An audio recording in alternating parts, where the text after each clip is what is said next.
Hello, everyone, and welcome to the Asher Marketing Podcast. This podcast is brought to you by Asher Agency, a full-service marketing agency with offices in Indiana, West Virginia, and Washington, D.C. For nearly 50 years, Asher has helped our clients tell their stories, reach customers and prospects, and stand out from the crowd. To learn more about how we can help your company, visit asheragency.com or contact us at hello@asheragency.com. My guest is TJ Unger. TJ, how you doing? I'm doing great. How are you doing today? I'm doing good. Thank you so much for doing this during a busy time. You've been traveling a bit, correct? I have been traveling a bit. There's no shortage of things going on in our world. Yeah. But no, this is awesome. I appreciate you giving me the opportunity to come in here and, Well, I really appreciate you doing this. You and I hit it off thanks to Clay Dimmitt, who introduced us back. Was that like December? I think so. It was just at the end of last year. Around some ideas, strategies, and made the intro. Yep. And I've also had the opportunity to meet your lovely wife, who was in a class I just taught. That's right. So what's the real story on how she feels about that class? Is she like, this was a waste of my time? No, so from my perspective, I'm hearing it not even secondhand. I'm hearing it from the room over. So it's either cooking dinner while she's, so I've heard some great stories. David sharing like that he's a cat guy and a cheese nip guy and like a handful of things that I'm chuckling from the room over. But from a real application standpoint, it's been great for her. Well, good. I think learning some of the basics from peers and how they're leveraging what you guys are doing, I think is great. Well, awesome. And David Good, if you pop into, so he's the office as you're exiting Asher, right on the left-hand side as you're leaving Asher. That used to be my office. It's David's office, and there's bookshelves. Literally, the bookshelves are full of Cheez-It boxes. This is no lie. It's the craziest thing I've ever seen. But I don't know if they're empty. I don't know if they're full. But I swear, I knew that when we first met David, I knew that I really liked him. Yeah. But when I was overhearing your guys' podcast, and he's like, "Yep, I'm a cat guy and I'm a Cheez-It guy," I'm like, "What? Yeah. Hold on a minute. Yeah. I know this." And now this is some leverage for him and I to connect a little bit more. Now makes sense. Yeah. Well, we're not here to talk about Liz or David or Cheez-Its. We're here to talk about you. So let's talk about your career path. And what I'd like you to do is start whatever the beginning is for you. When did you start thinking about career stuff? What did that look like?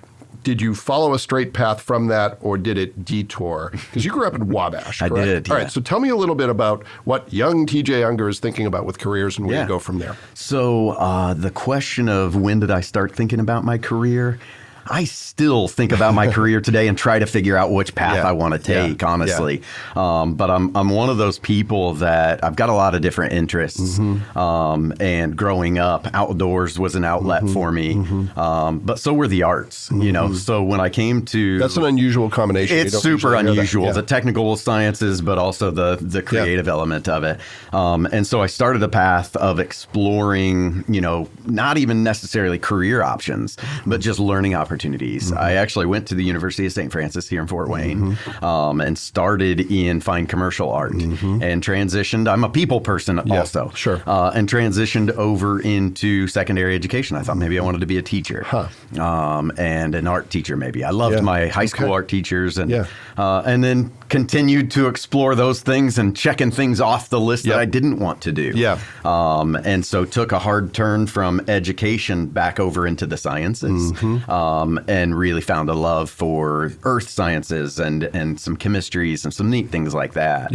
I was introduced to an individual, Joe Steensma, through the university, and they had an opportunity for an internship at a company called the Industrial Solutions Group. Tiny little, family-owned business here in Fort Wayne, out of Joe's basement. And because I really, to your question, when did I think about careers? I still hadn't at this point. I'm learning and just, navigating as a young guy does. And my professor, Dr. Weedman, suggested that I talk to Joe. And Joe really took me under his wing. Now, my colleague today, Jason Morrison, hired me under his tutelage, under the environmental department of our business as ISG. And I had some really great mentors and technical leaders to carry me down a different path. Now, through that, I applied my science interests in the industry that we were in, or that we're still in today. But was able to leverage some of those creative interests, to my benefit as well. So it's maybe not been a traditional path, but I don't really even know that there is a traditional path anymore. Yeah, I mean, the majority, I would say 99% of the people who have been on the podcast took either a really sharp turn or multiple sharp turns over the course of their career. Yeah. And I think, honestly, it's one of the reasons why I like having that conversation, because younger people, I think they look at someone like you and they say, oh, he must have always known that he wanted to do it. My son right now is 23 and he's going through a little bit of, I've finished college. Is this going to be the rest of my life? And I've told him, I said, everyone I know who's successful will ask himself that question at least once a week, sometimes that once is exactly a day. right. So I think it's good. I think it's good to hear that it's not always a straight path. Yeah. So, and if you don't mind my asking, you also have had kind of a second career in the outdoors. Can you talk about how that manifested itself? Yeah. So with my professional interests and kind of the path that I took over there, I still had these outlets in my personal life, to just recharge and kind of refuel that I still think is hugely important to everyone. Sure. Yeah. But I was, kind of raised up that I, had an outlet of the outdoors for when I did get super anxious or stressed or whatever the case. So, I took a path alongside my professional career way that I was introduced into some professionals or with some professionals in the outdoor industry, kind of outdoor and recreational industry, and met there again some really cool, influential leaders that kind of took me under their wing and just taught me the ins and outs of that industry.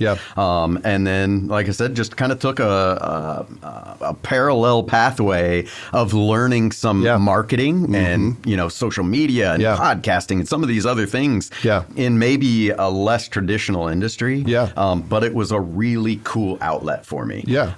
So worked with a number of very large brands in the outdoor space. And I would consider it more so a passion project than a career. But a super cool learning opportunity. And again, just an outlet for me to play around with and practice with less, it sounds funny, but less implications or gravity than my career pathway. Well, but it complements nicely what you do every day too. It's not a complete 180 from what you're doing. That's right. I mean, it's all about, the environment and the outdoor space, which I think is great.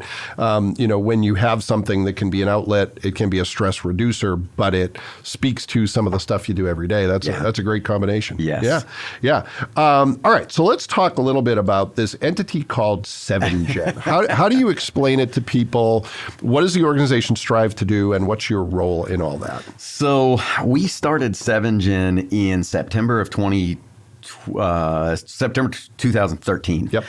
Me and a couple of partners. It was actually the same founding members of ISG. A couple of predecessors. So you went right from ISG to 7Gen. We did not. To your point, we've gone through a number of twists and turns. I was a part of some national M&As. So we started out as a family-owned practice.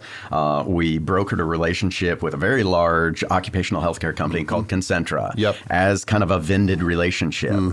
It went very well. And in 2007, Concentra purchased our organization, ISG. We became kind of an external consulting arm for Concentra. So while they're focusing on employees returning to work and injury care and treatment occupationally related, our practice at the time was we were focused on preventing those things and keeping the employees healthy and safe while they're at work. So it was a great partnership that then became, the acquisition. I was tasked with kind of working within Concentra's markets. They were a huge company. They have over 300 medical clinics throughout the U.S. today. And I would go around and kind of train their salespeople. I was the only salesperson for ISG. And so for us to kind of expand our footprint, we leveraged those salespeople in Concentra to share the good word, to get our brand out there and to, inform people of our services.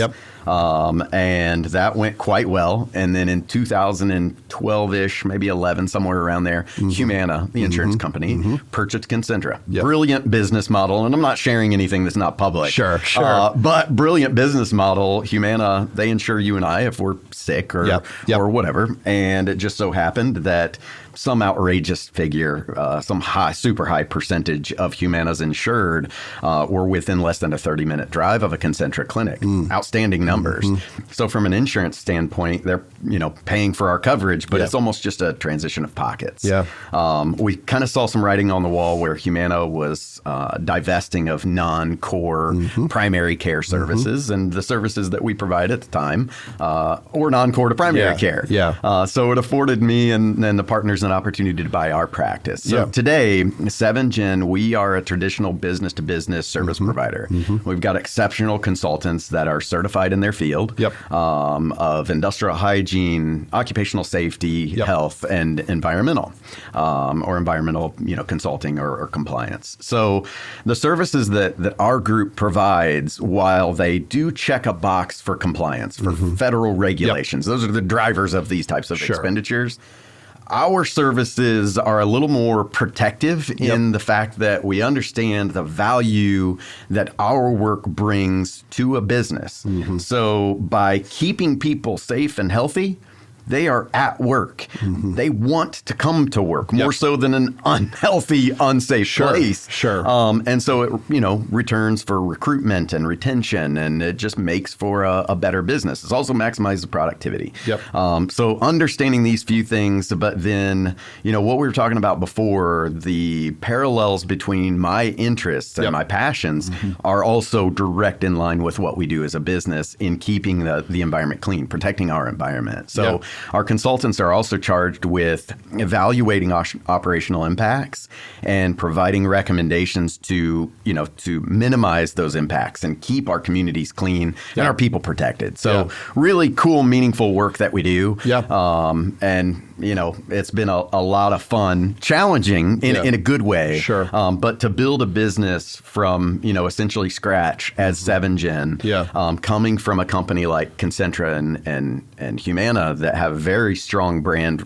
recognition, we learned a lot through those years and tried to apply that as 7gen. So we're now going into our 10th year come September, of course, and a lot to celebrate. We're a super cool company. We're a young group, or relatively speaking, we're a young group, and we have a lot of fun doing what we do. So So explain the origin of the name, because it speaks to the points you just made. I think it's a cool story. It is. So when you start a business from a marketing standpoint, the implications of brand, at least from my perspective, seems tremendous. You're going to come up with a brand that lives as long as this practice does. And what are people going to say about it? How are they going to interact with it and all these things? And so going into it, me and a couple of partners started throwing, names in the hat. But where we kind of took a pivot was thinking less about names and brands and how the market will receive that, and more so on a concept. And there's a proverb in our world of occupational health and environmental sustainability of, in every deliberation, we must consider the impact of our decisions on the next 7 generations. It's just a really cool, really cool phrase and, meaningful to the work that we do. Well, a lot of people could benefit from thinking that way. A lot of people, even if they thought, a half a generation ahead, a week ahead. 7's pretty aggressive for a lot of people. But conceptually, thinking, more broadly and what we do just as individuals as we go through our days, but then on a broader scale at work and in our places of business, and how that affects our communities, beyond the economics of it all, is pretty powerful. So we came up with, of course, the name 7gen, which is fun. It's got a story and it means something to our team. I, meet with a lot of people all over the country, and this is a common question. But it seems like people want to get get something back that's like, we pulled it out of a hat, or but no, it's cool. And the one thing that has come from this is, and this isn't being braggadocious at all, it's just a testament to kind of the vision of our business, but we work in a highly technical field. We're not a commodity, we're a service. Yeah. And so to have something tangible in this industry is really difficult. Yeah. But we've built a brand that has some cool recognition and something people can really buy into. Yeah. But our clients ask for swag, and they're asking for, whatever, because they want to be a part of it. Not necessarily our brand, but kind of the mission, which I think is awesome. Yeah, no, it is. And it's rare that, we're in the business, Asher, of sometimes naming companies. And it happens, but it's rare where you get a name that kind of speaks to the mission of the organization without you having to say much else. So kudos. That's great. Thank you. You should be in our business. Yeah. So let's talk a little bit about some of the work that you do without revealing too many trade secrets, to give people a sense of some of the things that you're working on. What are some of the projects, some of the initiatives that you're part of right now that are important to you, at the top of your to-do list, maybe keeping you up at night? Yeah, it's a cool question. So over the last probably 24 months, me and my fellow partners, we've been working to kind of restructure our company. So altogether, the five of us have been working, with one another for more than 20 years. Yeah. We've been through altogether 4 different businesses. And today, going into 10 years of business, you start to, I don't want to say complacent, but you start just kind of doing the same thing over and over again. Yeah. You lose your objectivity a little bit. We do, absolutely. Yeah. So we hit a reset button maybe 24 months ago, and kind of looked internally at our operational processes and some of the challenges that companies face every day. Yeah. And we started working with a consultant out of Cincinnati, Ohio, and she's been challenging us in how we identify and address opportunities and issues. It's been really cool for the 5 of us members. Yeah. Considering that we've worked together for 20 years or more, you know a lot about each other, but you also start to build, I don't want to say barriers, but kind of barriers. You know where each other's buttons are. Yeah. And so through that process, we were able to kind of break those down. And when I say hit that reset button, I mean start over in learning about each other. Yeah. We're different today than what we were when we started this business in 2001.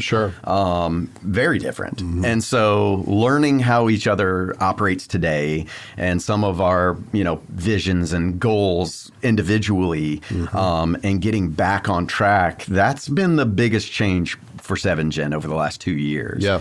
With that, we've been able to pivot from, here's some of our operational challenges that we need to overcome. Some of these will just be the reality of business. Yeah, sure. But coming up with strategies to overcome those, which has now afforded me, from my side of the house, which is business development, an opportunity to look at how we really brand and speak to 7Gen.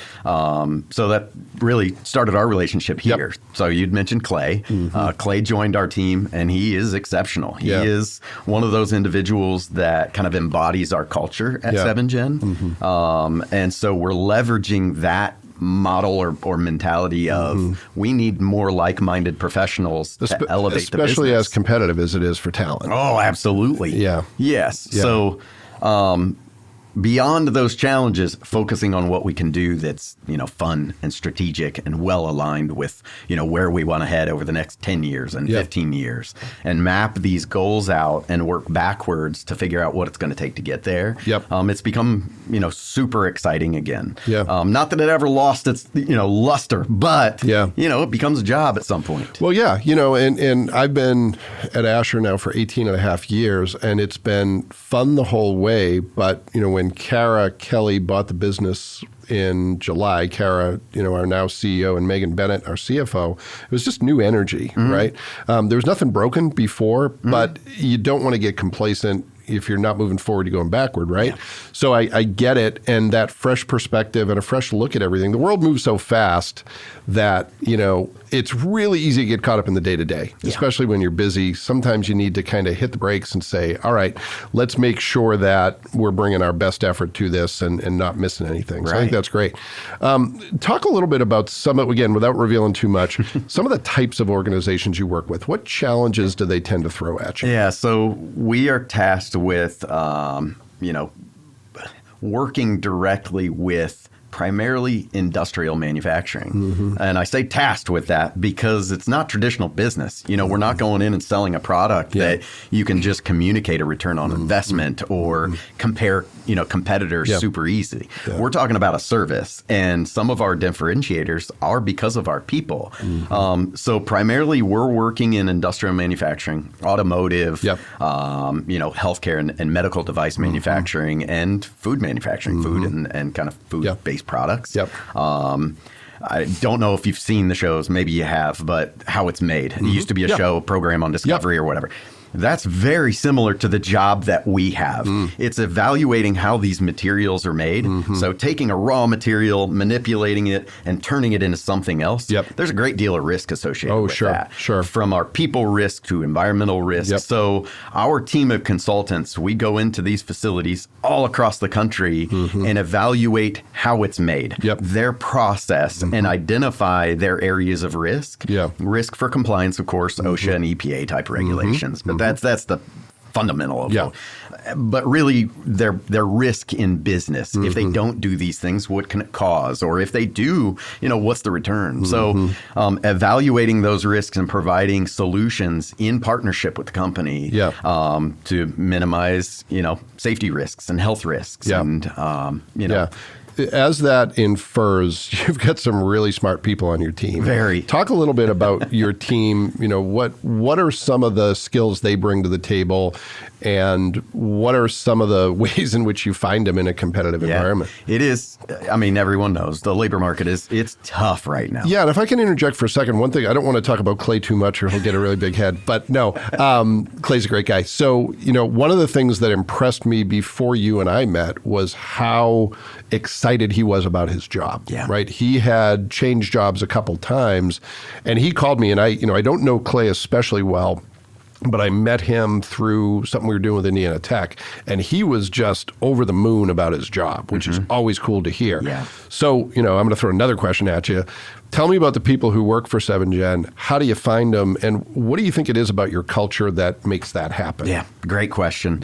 So our people, the work that we do is heavily based on the sciences of the industry. So think toxicology and heavy chemistry and, kind of those areas of sciences. And we're pulling talent from some of the best universities across the country. We got great relationships with University of Michigan and UIC and Illinois and Cincinnati and Ohio and, all over the place.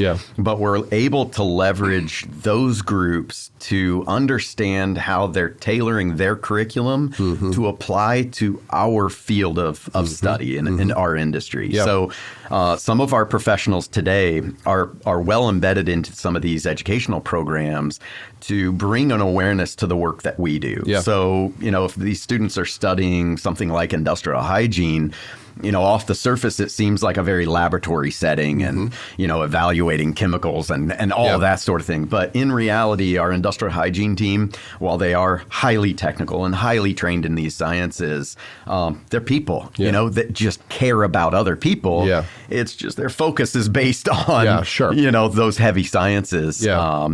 And so we're training our talent individually on a process of delivering a service.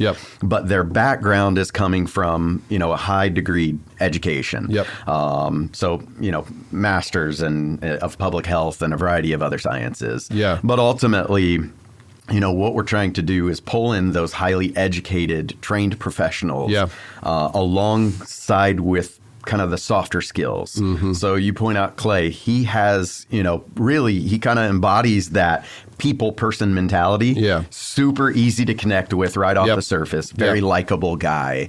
And in our world and in the services that we provide, we're talking to everyone from, that C-suite to talk about the benefit that this brings to their business, all the way down to, the people that are, wrenching and getting dirty and doing all that. And they can be an appropriately skeptical group. That's right. Like, are you going to come in and make my job harder? Are you going to come in and make my job disappear? Right?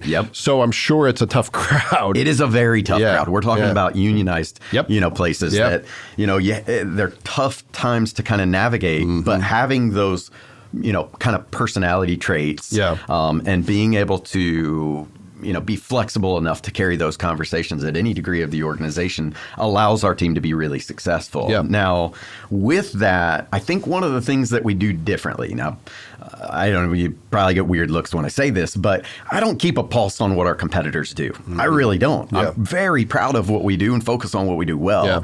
And one of the things that was kind of a foundation of our business was to tailor young professionals and help develop those young professionals through their career. And they stick around. I'm a case study in that. Mm-hmm. I was an intern. So while I was at St. Francis, the Industrial Solutions Group hired me as an intern, where I grew up through the ranks and was able to have mentors that are leaders in our profession. Joe Steensma, who I mentioned, he is now at Washington University in St. Louis, one of the country's most renowned universities for public health and these sciences, and a research institute. I was able to learn under his direction, which is amazing. We carry that same model forward today, where we're bringing in. Right now, we've got 3 interns within 7Gen. We're still a small business, so 3 interns is a lot. And kind of train them through the ranks on the technical stuff. And then help them to get their certifications. So I don't know how many we've had. This is probably a compelling number, but to show over the years how many certified professionals we've helped foster along. But it's not a sense of, we're trying to keep these people. I don't want to say that we are like a career destination where we want people to come and stay for their entire lives, but more so explore this industry because it's not super well known. And help these professionals learn what they do love, maybe get certified and continue their career forward. So we've got professionals today that we still stay in touch with that started out as interns or, straight out of college that are now sitting at, corporate Boeing or, companies all across the country that value, our process and what we did with our professionals or continue to do with those guys. And if this next question steals your thunder about something you want to talk about later, either later in the podcast or later in life, we can edit it out. But, when we talk about smart people, you had like a Fulbright recipient on your team. Absolutely. Talk a little bit about that. So Tiara, she came to us through University of Michigan. One of the programs that our team has done, one of our technical teams, industrial hygiene, we've partnered with the University of Michigan to offer them almost job shadowing opportunities. So some project-based or experiential learning. We do a great deal of work in Michigan. So when our consultants are near Ann Arbor, we reach out to that group and say, hey, we've got some pretty cool project-based learning that we could offer your students. And that year we had Tiara. Tiara joined our group and she showed up and volunteered for every opportunity that we had. And we quickly learned that she was different in a good way. So started that relationship with her. She was a Fulbright scholar. She came from Indonesia and was extended a pretty hefty scholarship to go to University of Michigan in their public health and industrial hygiene program. She chose out of all the opportunities that she had across the country to join 7Gen. We were able to give her a learning opportunity at a much shorter timeline. So she was on a visa or a program that she was only in the United States 1 full year after graduating from that program. Really neat, really cool initiative that they have, but essentially their government, Indonesia, partnered with the United States government, and through their learning, through the students' learning of things like industrial hygiene, they're able to take this knowledge and these skills and return back to their government and back to their country and apply that knowledge there locally. So, for instance, Indonesia doesn't have a well-established industrial hygiene scene like what we do here. And they don't have the same federal drivers and that sort of thing. But Tiara was able to join our company, and based on her, she's highly educated and a very intelligent person. Jump right into our team, hit the ground running. And I don't know how many projects she was a part of, but she was critical to our success over the last 12 months and made a huge impact. She's a difference maker. Unfortunately, her time with us came to an end last month, but we stay in touch. She just moved back home or is in that process right now. But our goal is to stay in touch with her there. We've leveraged our global network to make some introductions back at home for her. So we are very proud. It's less of a testament to maybe what 7 Gen does and more so a testament of the program, but also Tiara. You know, Tiara's eagerness and drive to learn and experience. She just has that personality where, you know, she may be on a project in Boston or wherever the case is, but any opportunities that she had to experience, she soaked it up. Well, and you know, some of that, you know, is obviously a testament to the rest of your team, because if you put someone in that spot, their ability to thrive and really capitalize on that motor they have is contingent on the people around them. Absolutely. So, you know, while we're speaking of one example, I'm sure it's reflective of all the people you have. So that's great. It is. The individual that led Tiara is named Zach Pasquinelli. He graduated out of Purdue's industrial hygiene program. We met Zach at a global conference, and he had the same type of, you know, eagerness to learn and personality traits. Zach leads our industrial hygiene program today. He's our director. So really cool to see him develop through the ranks as well, and now elevate that industrial hygiene program to entirely new heights, things that we probably didn't even consider 10 years ago. But Zach has a real natural or innate ability to connect with people and be very real about it, and honest and sincere. And so I think Tiara and Zach kind of gravitated you know, to one another to just be able to excel. Super cool. That's awesome. Makes your job a little easier. The people that I'm surrounded by are exceptional. They are. It's my favorite part of what I do. And to be able to come to work and get their influence on me and just kind of, you know, gives us energy to keep going and excitement and ideas, and it's cool. It's really neat. Well, that's awesome. Well, I'm going to pivot to some more quick hit questions. Cool. You and I could talk all day. And these are designed to be short questions and short answers, but they don't have to be. You can go anywhere you want with them. Let's talk about career success. You know, you've obviously helped build a successful business. You've surrounded yourself with good people.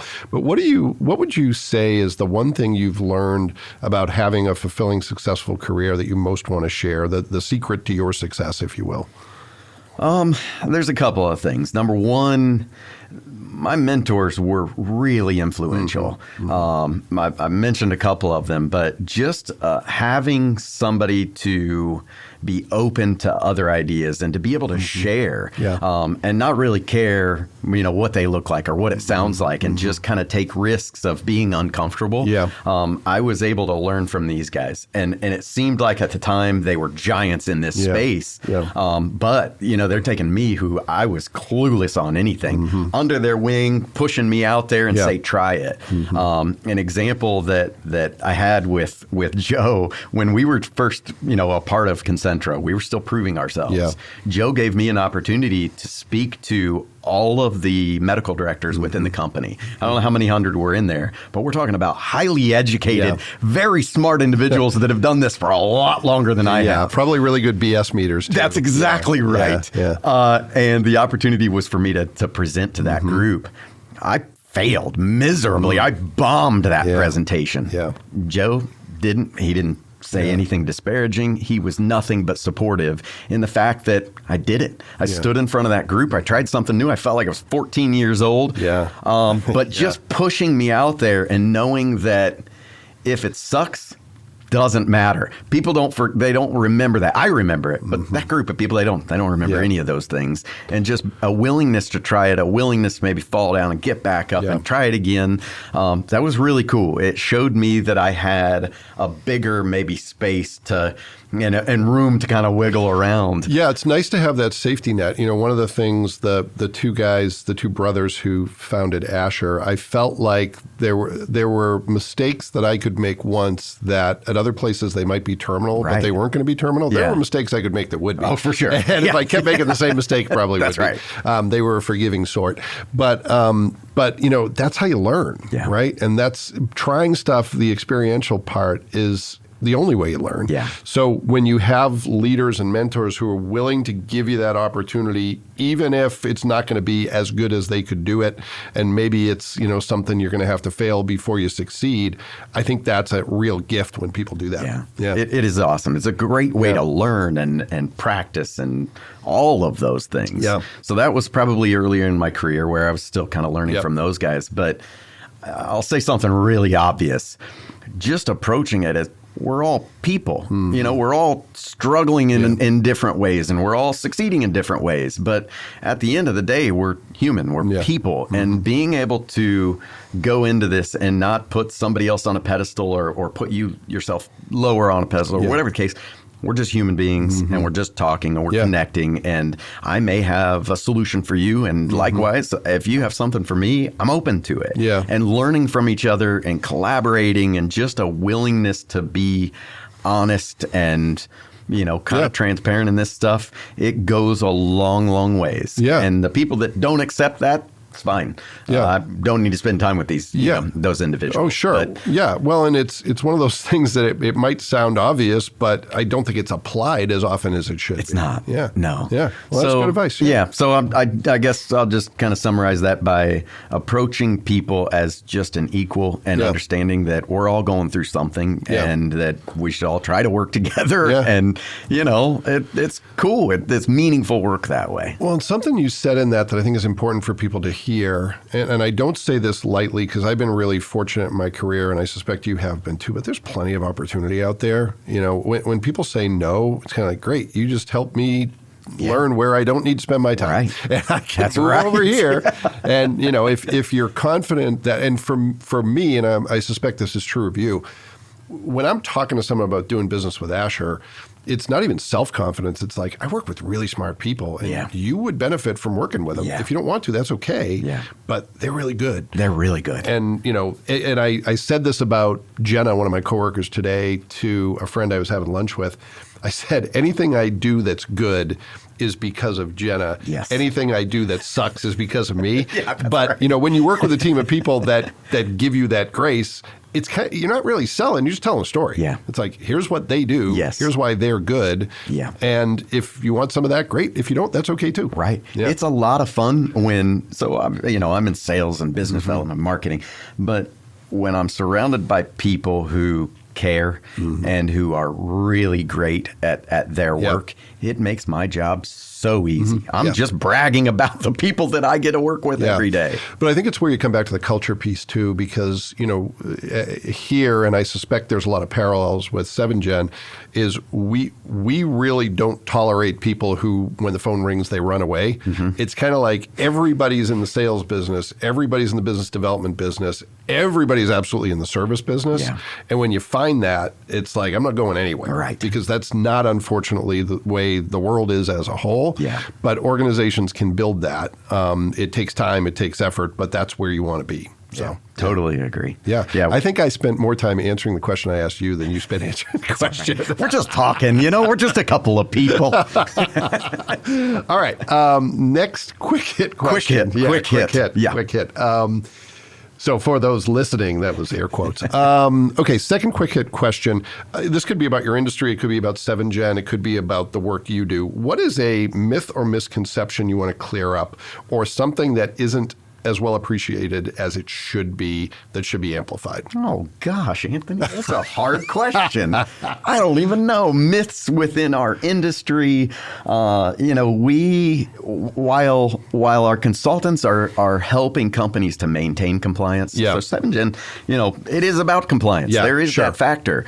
But when I think the idea, or people just have it kind of in there, that OSHA and EPA, they are enforcement. They're the bad guys. They're here, to get us in trouble. They're going to make our life difficult. Right. And they want to squash business and whatever else. That's absolutely not the case. The data that businesses supply to the federal government, like OSHA and EPA, is genuinely to track our input or our impact. So understanding how and why pollution exists and where these hot areas are that are creating pollution, and trying to capture that better. And maybe what are the trends in, the occupational world that are resulting in, the greatest degree of injuries and illnesses. all of that's reported to the federal government. It's not so, they can come back and give you fines and shut your business down. Yeah. It's legitimately so that we as an industry can find solutions and maybe challenge the technology to come up with better ways to measure and mitigate those risks so that we can all across our country maintain better places of employment. We can have cleaner communities and cleaner, parks, and people are generally more happy and fulfilled in those areas. But we absolutely are not the enforcement people. We're not there to say what you're doing wrong and, shame on you, this or that. It's really a collaborative effort between businesses, consultants like us, and the federal government. Now, it does create some challenges. It absolutely does. The clients that we work with, they're EH&S something, managers and directors and whatever. The list of responsibilities in each of those buckets, environmental, health, and safety, are humongous. There will be teams of EH&S professionals for some organizations. But, you have one area that has a gap, and it can be, I don't want to say crippling, but it makes, operating as an EH&S professional really difficult. Yeah. So having solutions and partners and really team members and fellow colleagues that help to elevate and bring programs together. Companies talk about culture-based safety and behavioral-based safety. It's really utilizing your team to understand opportunities. When businesses have individuals that are making decisions behind desks and a computer and not soliciting that feedback, it really is hard to carry that stuff together. Yeah.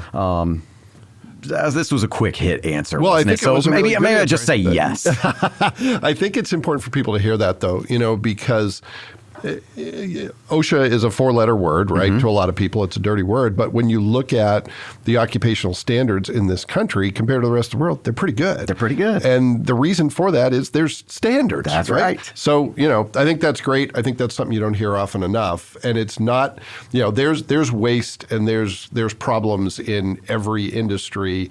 But it's actually should be good news for people that these organizations are looking out for us. Right. They really are collectively. And if they make some mistakes along the way, that's just being human. Yeah. Anthony, I'm going to interject real quick. Yeah, go for it. I have to comment or at least remark on the fact that what we're talking about right now, which is really awesome. I have family members still to this day that have no idea what we do. We are 7Gen. We're an environmental health and safety consulting company, but I think it's awesome that you at least have an understanding of the work that we do in the field and the benefit that it brings to the companies that we partner with. I think it's great. Well, there's 3 things I'm going to say about that. Number 1 is I'm going to stop talking before I disabuse you of that notion. Number 2, you guys have been great job of getting Asher up to speed on the little bit of work we've done together. And number 3 is my secret weapon. My wife works for Michelin in learning and development. No way. So yeah. Awesome. So she is.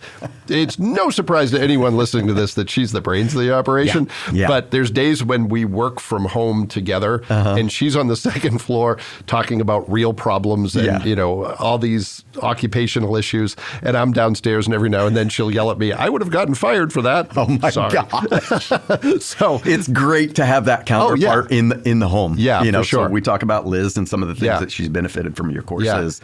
Seriously, I joked that talking about David and his influence, but in reality, when she gets off of those meetings, we're cooking dinner or whatever the case is. Yeah. But just talking through some of the cool, strategies or something that she's not thought about. Yeah. Just comes up in some of that conversation. Yeah, 100%. Pretty cool. Pretty cool to have that, in the home. Look at us. We just gave shout outs to our spouses. Thanks, Liz. Yeah. we should stop talking about that before we screw it up. All right. One last quick hit question.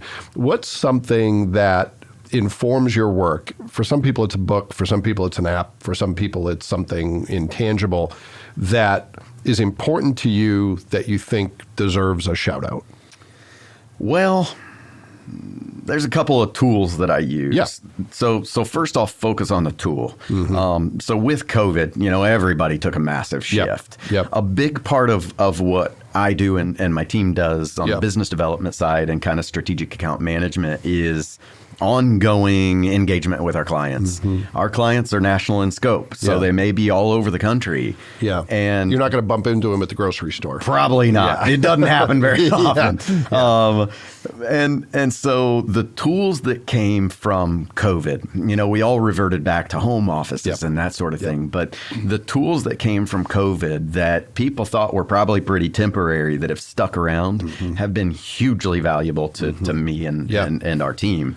So virtuals. We host virtual meetings so frequently, and it was something that just wasn't done. Yeah. Because we're in a people business, it's a service business, and to see the operations and to connect with other people. So we've fully adopted those virtual discovery meetings and leaning on Teams and kind of the Microsoft platform to host those meetings. I've had virtual meetings in places like Dallas, Texas, where individuals carry around their tablet and do a walkthrough of their operations and show me some of their high-risk areas that we would focus our work on, which that would have never happened, in 2017, 18, those areas. So some of those technologies have afforded us an opportunity to have a greater influence on a national market and our national scale and be able to provide something a little more real time. And way more feasibly than jumping on an airplane. Yeah, so even our impact. Way more efficient, and it doesn't really matter where you are in the world. If you're good, you can do that work from anywhere. That's great. Yeah. All right. So second to that is some engagement with other people in, people industries. I have a friend, Harrison Tash. Harrison used to be in industry, and he kind of took a pivot into kind of professional consulting. Yeah. Harrison and I had lunch. This was months ago. It was cold outside. Harrison and I had lunch, and I was talking about some of the challenges that I face with maybe connecting with consultants or just other people in general. And he challenged the way that maybe I think about the ability to connect with colleagues. Historically, in professional, office setting, I felt like boundaries were pretty stern, and you just talk about work, and that's kind of it, and everybody goes around, along their way, and not being too intrusive.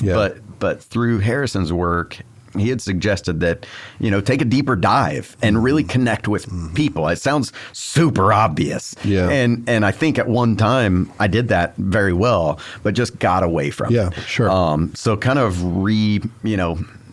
reinvigorating that or kind of sparking that again has helped me dig a little deeper and then start to refocus on improving myself. So reading books, there's a ton that I've read, but trying to apply that in our industry, I can't remember some of the titles, but some really cool stuff that you don't have to spit out verbatim, but just taking concepts and trying to apply to a different industry, how I've received it. Yeah, well, and it's another case where you get so caught up in the day-to-day that you can miss the important stuff, just building relationships. And I'm guilty of that myself. I'm talking to people about projects, but I'm not talking to them about what's important to them. Right.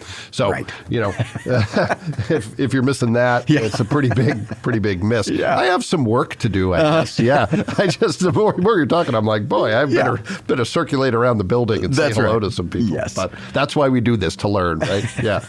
Well, TJ, this has been great. Thank you so much for doing it. I appreciate it, especially during a busy time. That went quick. Yeah, it does. It always does when we chat. It does. I feel like we could carry this on literally for hours. We could, and sometime we will do that. Okay. But not to tax these not people anymore. Not at the expense of the people listening. I probably our tens of listeners, yes. Yeah.